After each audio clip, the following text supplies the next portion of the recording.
Welcome to a new episode of Dolphins In Depth, Miami Herald podcast. Looking for a sponsor, but right now I am joined by my colleague Barry Jackson. We are going to do an all-encompassing wrap up of where this Dolphins depth chart is coming out of the draft, coming out of rookie minicamp, heading into the off-season on-field work, which is OTAs.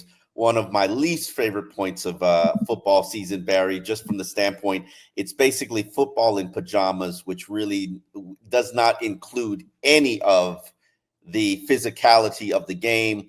But really, that's where the league is headed right now, and primarily because that's where high school's been for the last decade, in 7-on-7s. And do you know that 7-on-7s are now become a TV product? Incredible the interest level in it. And also, it's funny, I don't know if you got any questions over the weekend, people asking us how a rookie looked at Dolphins rookie minicamp.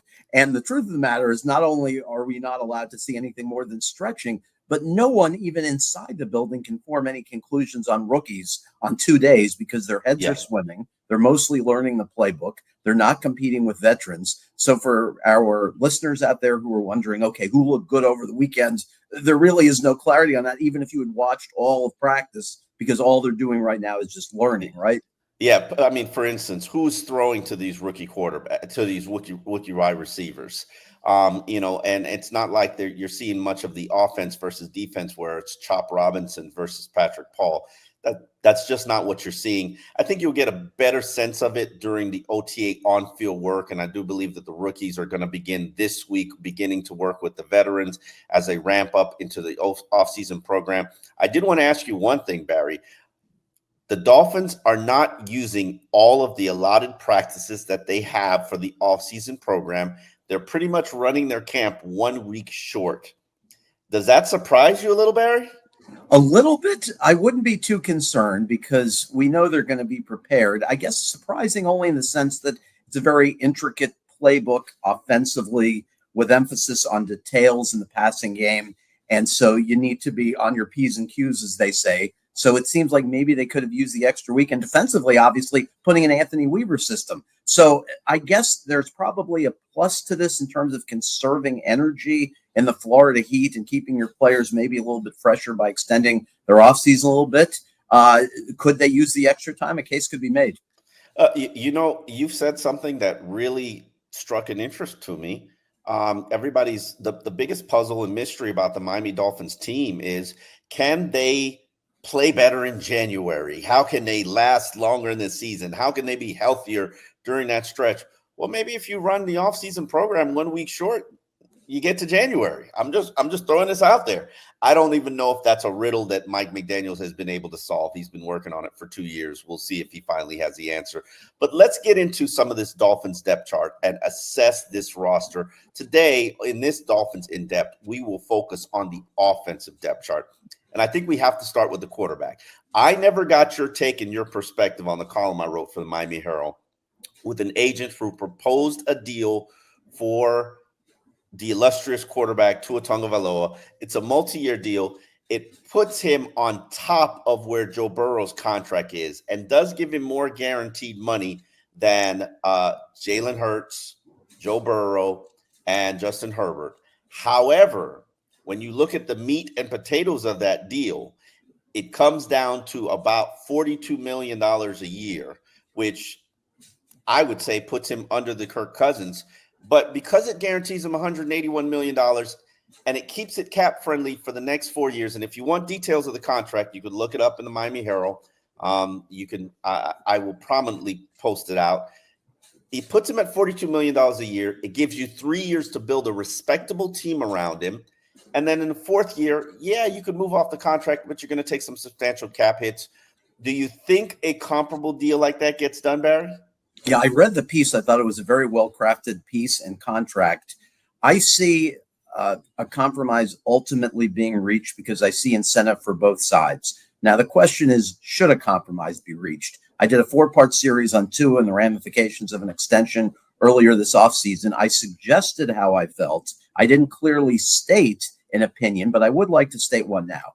I admire everything Tua has done. I think the Dolphins have found themselves a good quarterback with the potential to be a great quarterback. You could make the case that he's very good after the last 2 years' body of work. I do not see the harm in waiting a year to extend him. Obviously, I know the flip side as well. He could be substantially more expensive a year from now than he is now. But you would be able to control his rights by franchise tagging him a couple of years. And even though that could result in a huge cap of 40 to 50 million in 2025 instead of a lower cap hit as part of a multi-year deal, I just don't see the need to rush into an agreement now. And I guess I'm probably in the minority on that. I hadn't stated No, that. I disagree. I think you are in the majority on that. I think most Dolphin fans and a lot of and I would argue I'm in that camp too. I would be way more comfortable letting him play out the 5th-year option and then franchise tagging him for the next year, which gives me a 2-year window to see what I'm working with. But by the time, let's just say everything pans out and Tua is a top 10 quarterback in the league.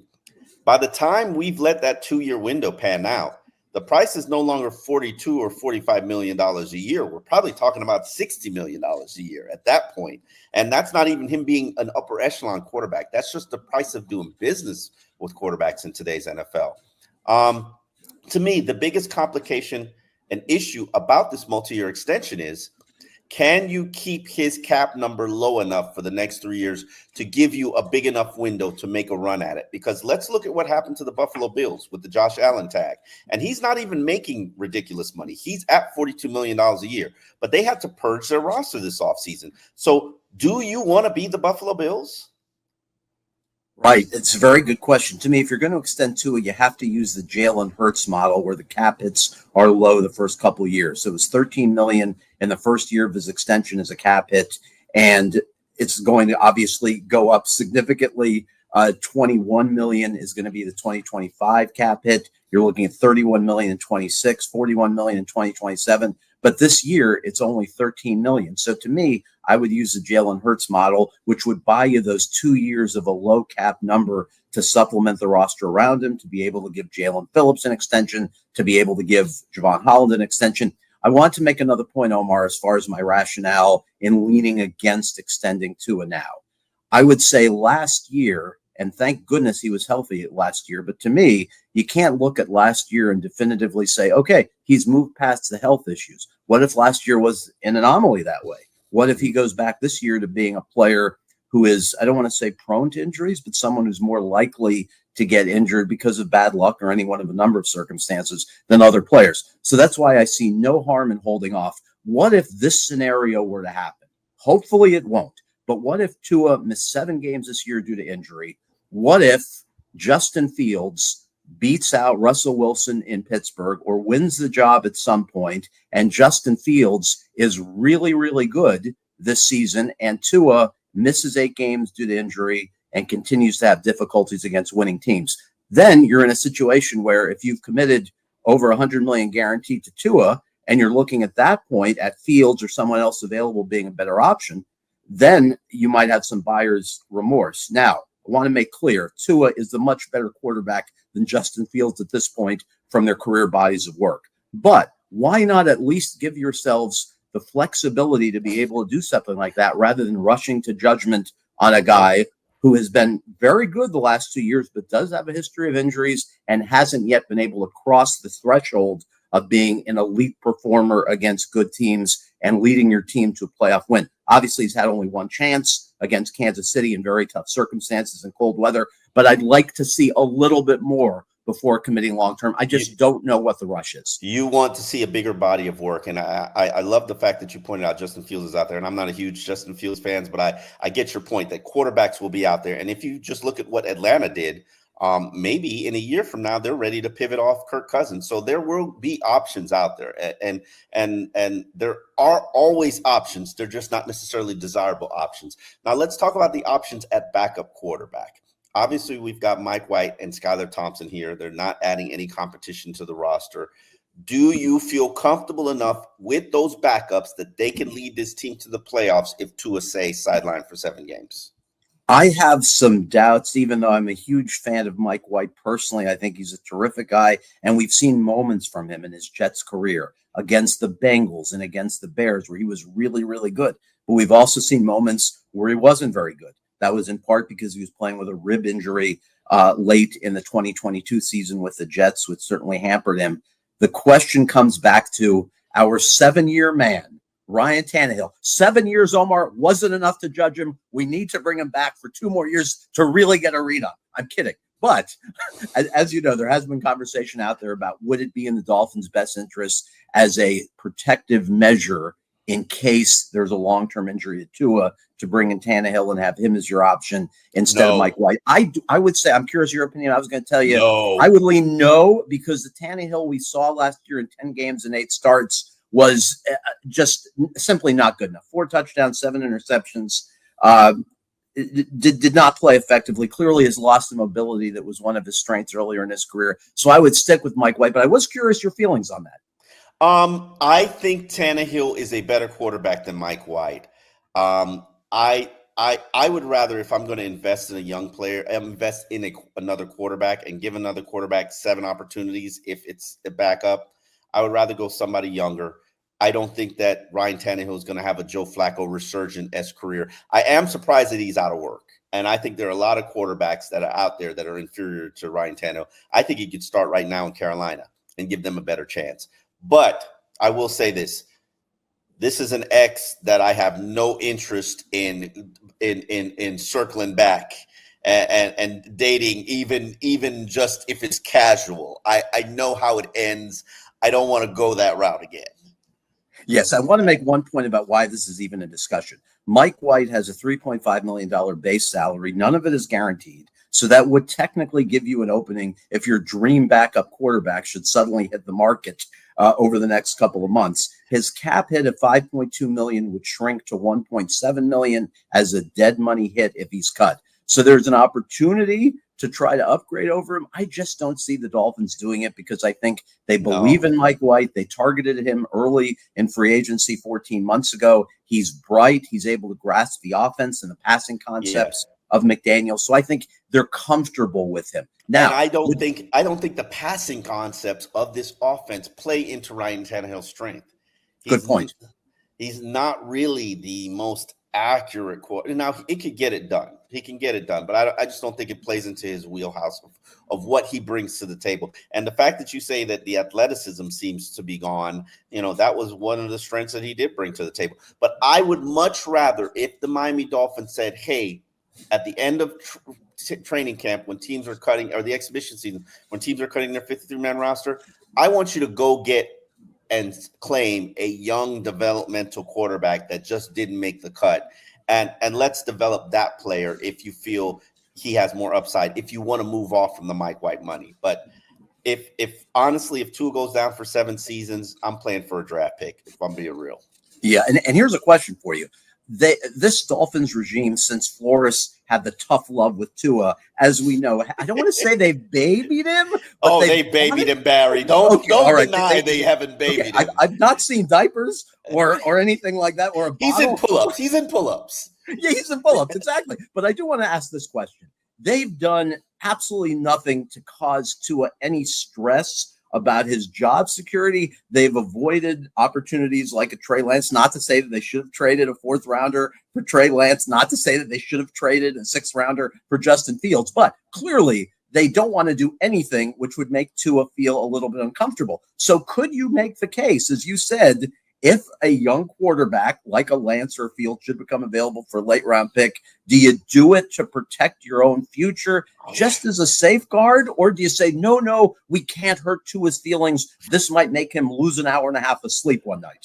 I know what they're going to do, which is if it makes Tua lose any sleep, they're not going to do it. But I also know what they should do. And this organization, this franchise has left themselves naked with no backup plan, no contingency plan for far too long. We're talking nearly 2 decades now. I'm all about the contingency plan, which is when even when the discussion was out there before, Chris Greer basically laughed off the fact that he would draft a quarterback in the 1st round. I'm sorry. If Michael Penix Jr. was there at 21, I don't care what my position needs are. I go take the quarterback just because I would have done what Atlanta did with no shame. No unequivocal shame, because if you do not have a quarterback, you do not have a chance. And while we like Ryan Tannehill, while we like Tua Tagovailoa, we have no idea what the top shelf ceiling is. And I say hedge your bets. Let's move on to a little bit more the strengths of the Miami Dolphins team. Not to say that Tua isn't the strength of the Miami Dolphins team, because he was the AFC starter for the Pro Bowl. But let's get into the skill position players. Raheem Mostert had a Pro Bowl season last year. Then we know Devon Achane. He set not rookie records. He set NFL records in yards per attempt last season, which was a ridiculous, astonishing 7.8 yards per carry average on 100 attempts. So don't say that it wasn't on a significant amount of carries. And then you've got guys that they just drafted, Jalen Wright in the 4th round. You got Savon Ahmed. You've got Chris Brooks. You've got Cedric Wilson. Were you surprised that one of the NFL's top rushing attacks added another back to the fold? And what could your justification for it have been? I am totally for it, and I'll tell you why. The likelihood is that, based on history, Mostert or Achane are going to miss time, and you want the offense to be able to hum smoothly and have all of the high-octane speed options available to them, whether Achane is available or not, whether Mostert is available or not. So even though the first reaction to the pick might have been, why the heck are they using a future asset and trading a 3rd-round pick to address a position of strength? I like the logic behind it, simply because you don't want to leave yourself in a position where you don't have a second speed option in your backfield because of injury. Now, assuming that 2 of those 3 is always available, you're always going to be able to use your entire offensive package, regardless of which 2 of the 3 it is. And I think one thing that we found interesting about Wright, not only was there speed, but I think one thing the Dolphins liked is that he always seemed to pick the right crease to run through. And I think that was important to them. Now, certainly not every down, but for the most part. The offense was very favorable for him. I mean, I was amazed at how many times this guy's barely facing 6-man boxes. I'm like, what? Like, he's got one of the highest yards per carry averages in college football, and obviously he's in a platoon backfield. But I mean, the splits were just ridiculous. So it's not like he was a back that was putting up those numbers in a 8-man box. But I think he's got talent. I think he's got ability. He's a one-cut runner who uses his speed to get where he's going.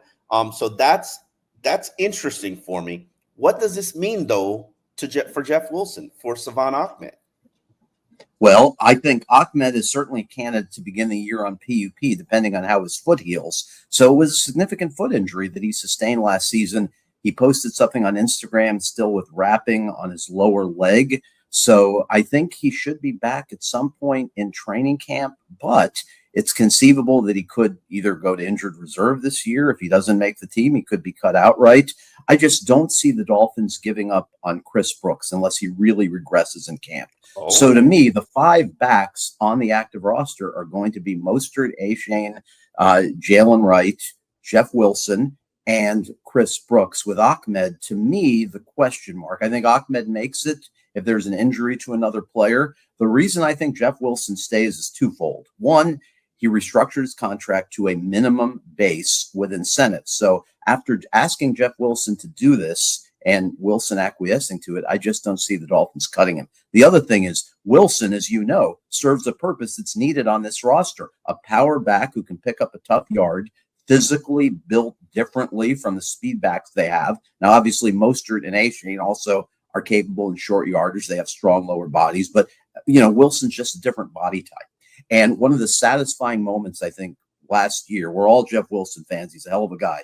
One of the satisfying moments last year was seeing Wilson with those carries late in the Dallas game to set up the game-winning touchdown. It was the only time all year where he had meaningful snaps late in a close game that made a difference. So I think there is a role for him on this team. And Brooks, to me, not only what he showed in terms of speed, but the ability to break tackles in his limited game opportunities. Obviously, one was in the Denver game, so you can't put too much stock into a game where, with a margin of 40 to 50 points at the time. But I think we saw enough in training camp too last year and in preseason games to think, okay, this guy could be something. So to me, those would be the likely five. We'll see if Ahmed's even healthy enough to compete for a spot. Interesting, they didn't sign a running back in undrafted free agency. So this is their group. Who to you is the odd man out? You know what? I would have never pegged you for a Chris Brooks fanboy. That is just not something that I thought. I like the way you're thinking regarding Chris Brooks, especially since he brings power. He brings a different element that other than Jeff Wilson, who I think could be traded, could be released. I get why they restructured him. I was a little surprised at that. He knows this offense. I don't know why last year turned out the way that it did, but hopefully it motivates Jeff Wilson. But I can't stop thinking about this, and tell me if I'm wrong, because you're there in these OTAs and training camp practices. You know who's always been a superstar in OTAs and training camps?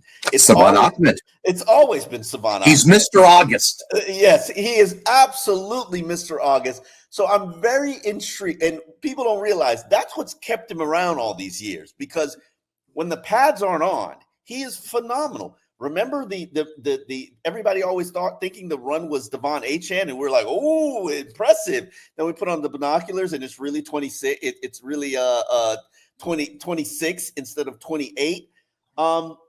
Savon, there's something there that the coaches want to invest in, and they have been committed to investing in it, which is why he's back here. So I think that he's the one guy that you can't count on. I still put him ahead of Chris Brooks. I still put him ahead of Jeff Wilson.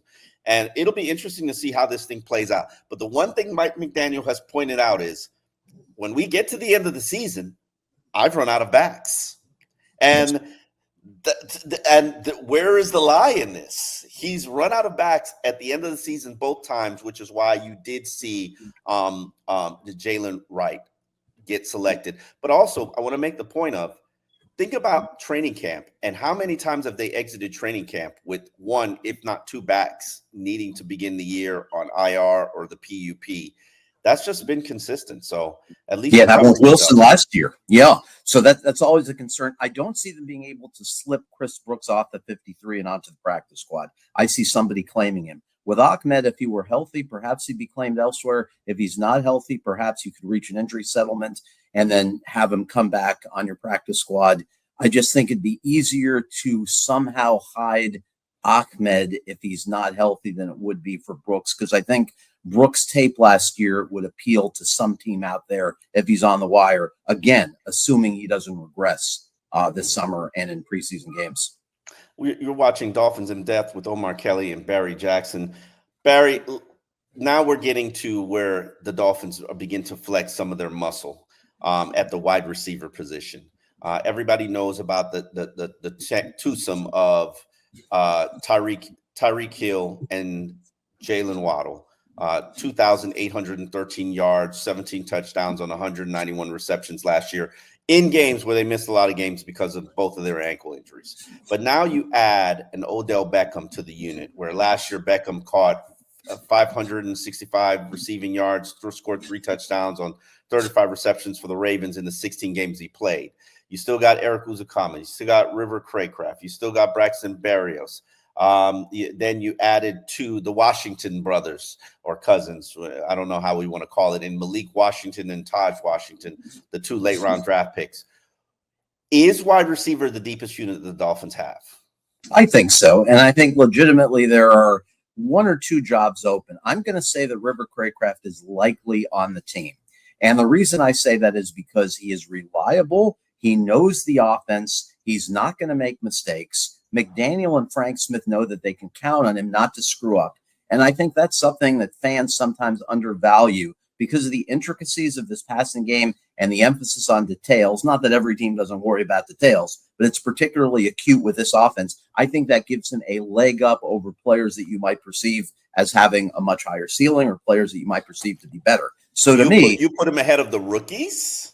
I would say that the 2 rookies will likely be on the team. Malik Washington certainly is going to be on the 53. He's not going to be cut as a 6th round pick right away. Taj Washington, I would say. They cut Elijah Higgins last year as a 6th round pick. Well, so if you have the 2 rookies on the team and Berrios and Craycraft in your top 3, that's 7 and there are no open jobs. And that doesn't even count as Zucamba. But I would say if you say that Taj Washington isn't guaranteed a spot on the team and you keep 7 receivers, then there would be a 7th opening if you want to keep that many, and it's a lot. And then it would be Ezukama, Taj Washington, and whoever else competing for the job. But I say Craycraft likely makes it. I say Berrios assuredly makes it because of the fact you need him as your returner, and he's sure-handed, and now he's a year into the system, which gives him an advantage. So if you assume that Malik Washington and Berrios make it with your top 3, that's 5.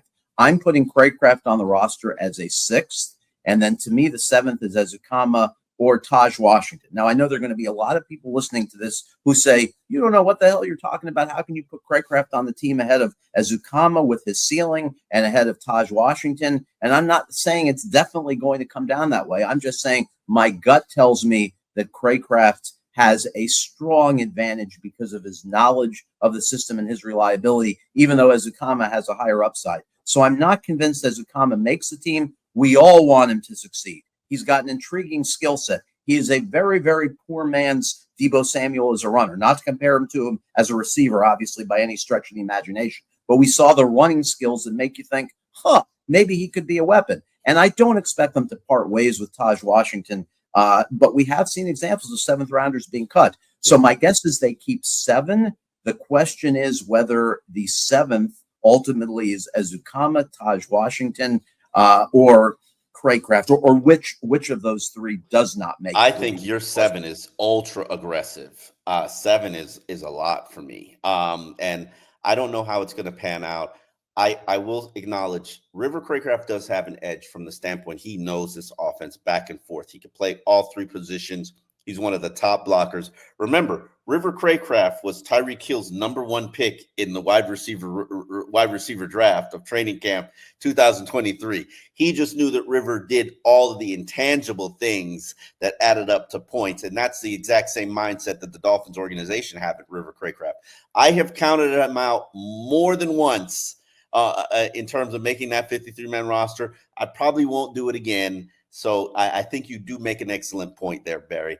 Let's get to the tight end position. I think if there was any unit that got the most drastic upgrade, it would be the tight ends. When you add Jonnu Smith, Jody Fortson, a guy who'd basically been a red zone weapon for 5 seasons in Kansas City, and then Jonnu Smith, who gives you the run after catch yard. You've added 2 elements to your offense that you did not have from the tight end position.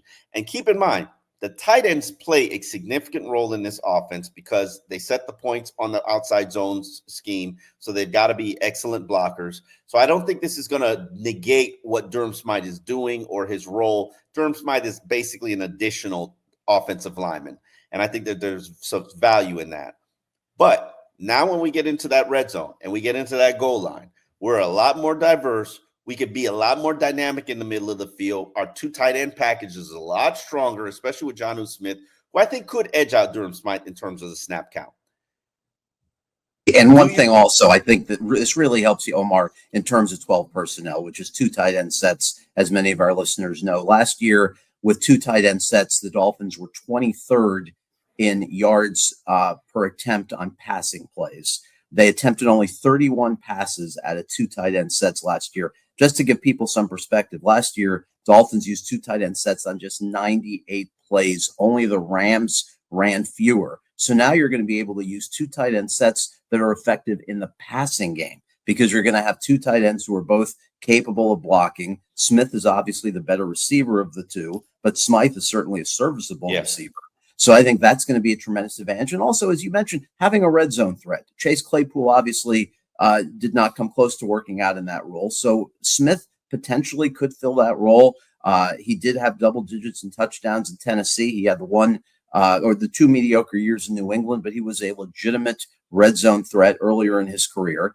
And I agree with you. They've upgraded more at tight end than I think any position. And don't forget the yak yards with Jonnu Smith, where he's led all tight ends in cumulative yak yards over the last 3 years. And one other Jonnu Smith nugget, he's reached 20 miles per hour on 5 separate plays since 2018, which is the most for tight ends over that span. So he just adds to the speed element you already have. The question is, what does this do to the rest of the room? Do you keep both Julian Hill, who showed potential as a blocker last year, the undrafted rookie out of Campbell, and you keep Fortson, the former Kansas City player who hung around with the Chiefs for 5 years. The Dolphins clearly like the skill set there, especially as a receiver. And if you keep all four, then does that mean you can't keep 7 receivers? What do you think? I am a keep all four kind of guy. I definitely do not see the Dolphins keeping 7 receivers. I think they're probably going to stash 2 on the practice squad. What that means for guys like Eric Uzukama, I have no idea. But I think this is kind of going to become a decision of who helps you more on special teams, Eric Uzukama or Jordy Fortson, and or maybe Julian Hill. And I think Julian Hill plays a prominent role on special teams. I was a little surprised at how much they added to the tight end room, just because I know they like Jordy Ford. I know they like Julian Hill. I know they were impressed with what they saw in their 383 snaps from Julian Hill in the tight end package. They think he's strong. They think he's a good blocker. They definitely know he's a fit in this offense. But how much of more of a weapon can he be downfield? And it was clear as day that they were adding downfield weapons just to strengthen and enhance that element of their offense. Now the question is, what will Mike McDaniel do with it? And I think we'll learn that soon. Let's get into this offensive line, which is, the big uglies, as I love to call them. I am not a hater when it comes to what was done this offseason. Obviously, you know the situation with Connor Williams. More than likely, he's going to be retiring this year, or at least maybe trying to come back and play at the midseason point. But let's look at where they were. They were necessarily weak at the interior spot in terms of the guard play. What they did is they re-signed Isaiah Wynn. They re-signed Robert Hunt. Obviously, we've got Liam Eichenberg playing on the final year of his rookie deal. Those to me, and then they signed Jack Driscoll, who's basically played on the right side, offensive guard, offensive tackle, swing player. And Lester Cotton. Let me not forget Lester Cotton. Those are your options there at the interior position. But then they replaced Connor Williams with Aaron Brewer, who is a player where I'm a little bit more concerned than most, because I know he's athletic and gets to the second level and can help you from a blocking standpoint, but where is he from an anchoring in pass protection? And to me, pressure up the gut is the easiest way to rattle Tua. No question. 6 sacks allowed by Aaron Brewer last year. That's the big concern with him. You're taking a major step down in pass protection from Connor Williams. The question is, can Tua's quick release and Butch Barry's coaching help that improve? We know as a run blocker, he's terrific. Top 3 graded run blocker in the league last year. I know every Dolphins fan is, well, not everyone, but certainly the vast majority apparently are staying up nights worrying about right guard. That's probably not healthy, but just to give you a little bit of peace of mind on right guard, I wanted to touch on that. Let's look at the 3 options you have internally if they don't go out and sign a Dalton Reisner or a Greg Van Roten. You have Liam Eichenberg, last year 146 snaps at right guard, no sacks allowed, just 4 pressures. When people remember bad Liam Eichenberg last year, it's primarily from a couple of games against good teams at center, including that Buffalo game on October 1st. So to me, Liam is also, and it's also games. It's also games where Liam was playing, soldiering through an injury. Not to make excuses for Liam. Great point. Great point. Robert Jones last year, 261 snaps at right guard, allowed 2 sacks and 9 pressures. So serviceable there. Jack Driscoll, who came over from Philadelphia in free agency, last year played 130 snaps at right tackle, 35 at right guard. In his right guard snaps, he was almost flawless. He allowed just 1 pressure. The 1 sack he allowed last year was a tackle.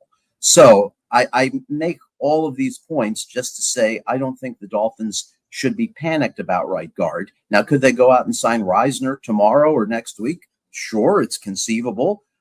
With Van Roten, I don't think there's quite as much interest. And really, those are the only 2, along with Phil Haynes, former Seattle starter, whose metrics weren't very good last year. He visited in March. Those are really the 3 right guard options still available. Lucas Patrick, who's a center guard, he's off the table. He signed elsewhere this week. So I think unless McDaniel and Greer and Butch Barry wake up one day this summer, Omar, and say, I just don't think we have enough with Driscoll, Eichenberg, and Robert Jones, and decide to go out and reach a compromise on Dalton Reisner, then I think this is probably their group. It is definitely their group, and not just right guard, but left guard too. Because I don't know if it's safe to say Isaiah Wynn is a sure and locked in starter. We'll see where he is in his rehab and his return. I would hope to see him get a little bit more in condition, but this is really, they're comfortable with what they have, where they are, and they believe in the coaching and the teaching, and that players will develop from point A to point B, going from 2023 to 2024. They believe in the coaching and the teaching, and hey, I'm fine with that. If that's the course that you choose to take, no problem. My only concern is when we get into the dog day summers of training camp and the exhibition season, and when one goes down, are we hitting the panic button? Are we just absolutely famine thirsty? And also, backup center. I have been it's a major concern for me from the standpoint more that you've got depth at tackle. You don't necessarily have depth at backup center. Liam Eichenberg's your break in case of emergency option, and I'm fine with that. But I view him as the projected starter at right guard. Now, if he loses the job to Driscoll, say la vie. It is what it is. And then we've got a very competent and capable backup center. But where are you with the depth from a tackle standpoint? Comfortable, cool? I'm comfortable with it because they brought back Kendall Lamb. To me, it's interesting. Your second round pick is probably going to be your number 4 tackle. And we all hope that Patrick Paul, who's a great young man, bless his heart, we hope he doesn't play it down this year. Because if he plays it down this year, that means that both Teron Armstead and Austin Jackson will be missing the same game. And there's certainly a chance of that because of Teron's injury history and the fact that Austin Jackson was injured a couple of years ago and missed most of the 2022 season. But to me, you want this to be purely a developmental year for Patrick Paul. Kendall Lamb needs to play as your number 3 unless Patrick Paul just is incredible throughout the offseason program in August and overpowers opponents in preseason games. I would like to see Patrick Paul get a lot of first-team work in preseason games, Omar. Which he's going to play because Teron's not going to play probably. He's going to get a lot of burn in the preseason. Yes, just see how he matches up against other teams' starters. Because absolutely. Right now, that's the one thing we don't have a good sense of. Absolutely, no question about it. We know Teron isn't playing in any exhibition game. He's barely going to practice in training camp, and I think what Patrick Paul's going to have an opportunity to show is if it's even close with him and Kendall Lamb, I think he gets the job. But he's going to absolutely. There's Kendall Lamb is retiring. He admits he's retiring in a year. There is no upside to continue to invest in Kendall Lamb. You got to invest in Patrick Paul. As much as I love Kendall Lamb, and if something happens to Teron Armstead or Austin Jackson, he is definitely, without a doubt, my breaking case of emergency player. But if we're talking about a guy who's got to step in and give a spell for 3-4 games, it's probably going to be Patrick Paul because he needs the investment in snaps. To me, it's much like a young quarterback. While Tua Tagovailoa wasn't better than Ryan Fitzpatrick, we knew that the investment would pay more dividends in the long run. And so that's my thought process with Patrick Paul. So is this the end of Keon Smith? I want to ask you real quickly. They've invested so much time in him. I know you are a Keon Smith fan. If you were wandering the streets of Davie right now, virtually no Dolphins fan would recognize him, but they have spent a lot of time on him. Do you keep him as a 5th offensive tackle, or can you just not afford to do that? You can't afford to do that. I think he's a developmental guy. You've developed him long enough. You know what the upside is. I think it's time you probably move on. And Mathis, that's who your new developmental player is, and you see where that goes. But at some point, the development has to turn into productivity and reliability. And I don't know if we're there with Keon Smith, but who knows? Training camp might show us that. On that note, that's enough for the offensive breakdown for the Dolphins in depth. Stay tuned later this week. We're going to break down the Dolphins defensive depth chart and assess and evaluate the Miami Dolphins 2024 roster. On that note, Dolphins in depth, we're out.